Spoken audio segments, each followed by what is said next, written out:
Respiración celular, el ciclo de Krebs.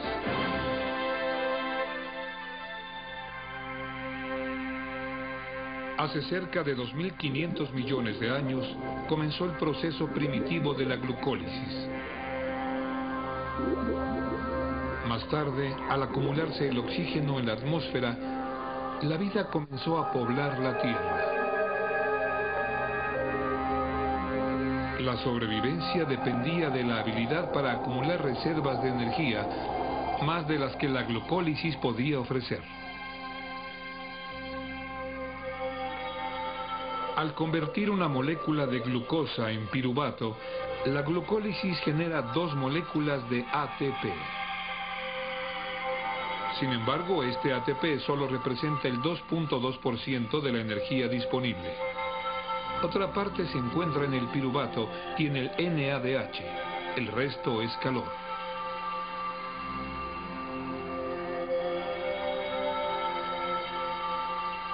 En la segunda fase de la respiración celular, el ciclo de Krebs libera más energía al metabolizar el piruvato.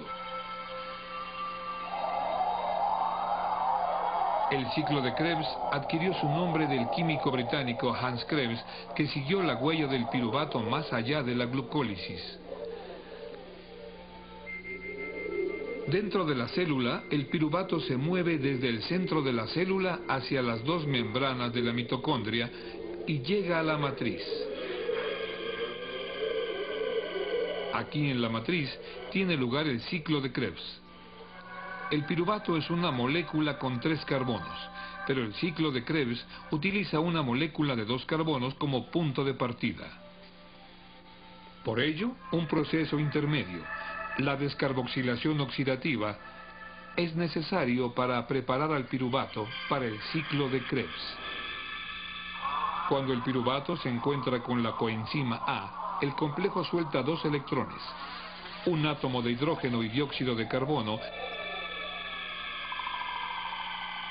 para formar el aceptable acetilcoenzima A con 2 carbonos. Los electrones del hidrógeno son recogidos por un NAD+, formando un NADH, un transporte intermedio de energía. Pero vamos a concentrar nuestra atención en el acetilcoenzima A con 2 carbonos. Primero, vayamos a echar un simple vistazo al ciclo de Krebs.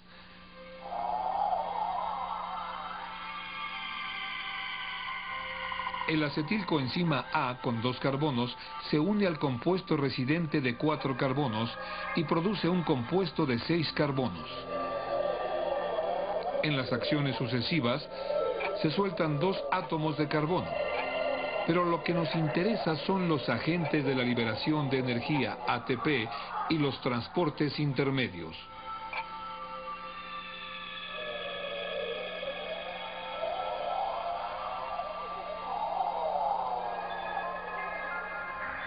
Esta es una vista general del ciclo de Krebs. Con un acercamiento más detallado del ciclo, veremos cómo se generan los agentes de liberación de energía. El acetilcoenzima A se topa con el oxaloacetato de 4 carbonos. Esto resulta en el ácido cítrico de 6 carbonos. El ácido cítrico suelta agua y forma aconitato. El aconitato recoge agua y es transformado en isocitrato. El isocitrato se encuentra con un NAD+ y forma el transporte de energía NADH. Oxalosuccinato. El oxalosuccinato suelta una molécula de dióxido de carbono y se convierte en ketoglutarato, con 5 carbonos. El ketoglutarato se topa con la siempre presente coenzima A y libera 2 electrones, un hidrógeno y dióxido de carbono, para formar succinil, coenzima A. Una vez más, dos electrones de hidrógeno forman un transporte de energía NADH. Sin hacer nada, el succinil coenzima A reacciona con el NDP y el fosfato, liberando coenzima A, ATP, y formando succinato.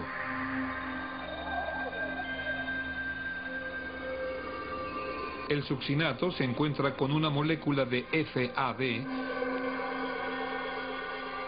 y esta reacción produce un nuevo transporte de energía, FADH2, y fumarato. El fumarato a su vez reacciona con el agua y el producto es malato. En la reacción final, el malato se encuentra con un NAD+, y produce el último de los transportes de energía, oxaloacetato. El ciclo de Krebs comienza cuando un jugador principal, el acetilcoenzima A, reacciona con oxaloacetato. Por medio de una serie de reacciones de 10 pasos, el oxaloacetato es transformado en diferentes reactantes. El ciclo regresa hasta el oxaloacetato. En una sola vuelta del ciclo, los transportes de energía han llevado 3 NADH, un ATP, un FADH2, así como dióxido de carbono que fue desechado. Los 2 átomos de carbono que entraron al ciclo fueron expulsados como dióxido de carbono.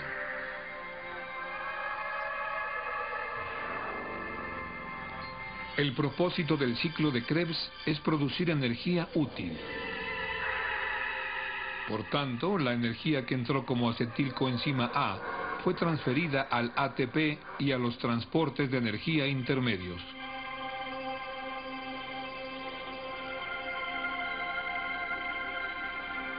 Tanto el NADH como el FADH2 transportan electrones energéticos que serán utilizados para almacenar energía en el ATP.